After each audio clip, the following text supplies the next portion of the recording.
Dear friends, hello everyone. Welcome to our channel. And in this video, I will tell you and also show you how to enable backup in Google Photos app on any of your device. Friends, please don't forget to subscribe to our channel and also put your likes under this video, and please write your comments. So let's go ahead and get started. It doesn't matter if you have an iPhone or if you have an Android. These steps are exactly the same for any device. First, you will need to find the Google Photos app on your device. Open it. Next, log into your account if you're not already signed in. After that, at the top right, tap on your Google account image.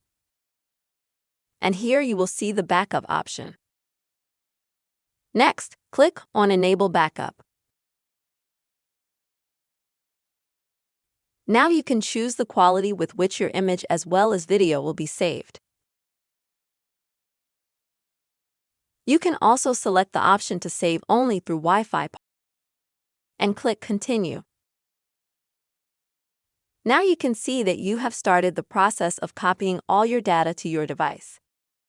This is the way you can quickly and easily, friends, enable backup in Google Photos app. I really hope this video has helped you out.